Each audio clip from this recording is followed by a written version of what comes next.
Hello everybody, Dan Hellman here from Hellman Holistic Health, and welcome to this edition of the H3 video blog.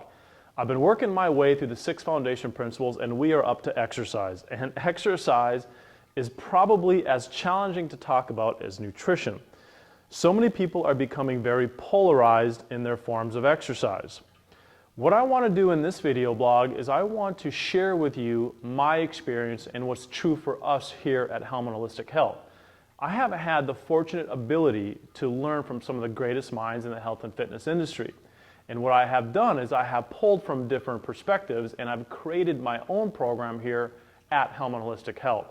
Now the first thing that I want to talk about is I want to talk about stress, because you are composed of trillions of cells, and you should know that at the cellular level, stress is stress. Your cells don't know the difference between going through a divorce or doing too much exercise, having a financial crisis or doing too much exercise. It doesn't matter. At the cellular level, stress is stress. When we are under stress, our bodies release glucocorticoids, adrenaline, cortisol, etc., and this breaks down the body. So if you are a highly stressed individual, your tolerance for exercise is going to be a lot less than someone that is not stressed. So how do we figure this out? Well, at H3 here, we use what's called a health appraisal questionnaire. All of the clients that hire us have to fill out this comprehensive questionnaire, and through the questionnaire and through the physical assessment, we calculate how much stress is on the body. And that assessment will help dictate how much exercise you can actually handle. So that's the first most important thing for me as a health and fitness professional, is to actually figure out how much exercise can my client handle safely. Now the second thing is that we want to make sure that we are doing the right exercise. Just like a physician pulls out their prescription pad and writes you a prescription for a medication, I feel that exercise is my prescription pad, and I need to make sure that I'm giving you the proper prescription or dose of exercise.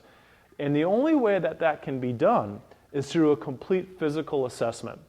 Now, once we get the health appraisal questionnaire filled out, once we do a complete physical assessment, I then can design an exercise program based on your time constraints, your financial ability, and your guidelines and your goals and your dreams.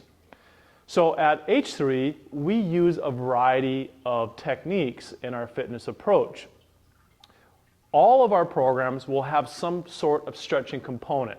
Now the reason why this is because I follow what Paul Chek calls the success formula. The success formula states the following: that we need to first establish flexibility and posture, second, stability, third is strength, and fourth is power. Now I follow that formula because it's my goal not to hurt my clients. If we miss that goal, if we go to strength or power too soon, there's a very good chance that our clients are going to suffer an injury. So we follow the success formula. So our programs will have the following components. They will have a flexibility component. Now at Hellman Holistic Health, we use myofascial stretching. There will also be a strengthening component. Now the strengthening component is composed of a couple things. First and foremost, we do what's called segmental strengthening, and then we do what I follow what Paul Chek calls the primal patterns. Now the primal patterns are 7 of them: pushing, pulling, lunging, squatting, twisting, bending, and gait. So those are the 7 primal patterns. Now a lot of people jump to the primal patterns too soon. Paul Chek also has this phrase that he says a lot, and that phrase is isolate, then integrate. So we have to make sure that all those little muscles in your body, we have to make sure that those muscles are doing their job. If they're not doing the job, the big muscles actually cause shear, compression, and torque across the joints, and it is the shear, compression, and torque that does 2 things. 1, causes pain, or 2, prematurely wears the joint out. And the next component of a proper fitness program is cardiovascular. So there you have a flexibility component, we have a strength component, and the strength component is made up of segmental strengthening and primal patterns. And then we also have a cardiovascular component. Now that all goes together in a plan that needs to be tailored around the person's time constraints, affordability, etc.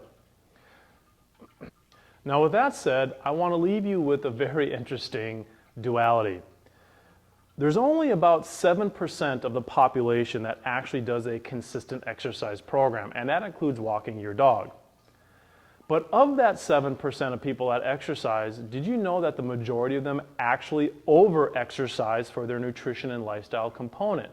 So even though this is a video blog focused on exercise, I want to come back and reinforce the fact that you are what you eat. And if you're going to exercise, it's extremely important to monitor and to manage what you put in your mouth. Because your body, when you exercise, you actually tear down fiber so that when you rest and when you eat and fuel your body properly, that you build yourself back up again. So we have this amazing duality where we have a majority of the people that don't do anything and sit on the couch all day or sit behind a desk all day. And then we have about 7% of the population that the majority of those people actually over-exercise. Everyone needs to do a fitness program that's specific for their body. For me, the purpose of exercise is not to walk out on stage and flex a bicep. If you want to do that, that's cool. I'm not your person. For me, the purpose of exercise is to pump the body. I now look at the body through the eyes of tensegrity. We are walking water tubes. What do I mean by that? Our body is composed of fascia. And if you look at fascia underneath the microscope, you will see trillions and trillions of tiny water-filled tubes. And a friend of mine, Dr. Guy Voyer, has always said, once that water stops flowing is the day you die. So for me, the purpose of exercise is to pump the body. It's to pump metabolites out of the body. It's to pump waste products out of the body. It's to pump lymph to support your immune system. It's to pump cerebral spinal fluid. And it's to pump blood to help support your heart. So this is the philosophy of exercise here at H3.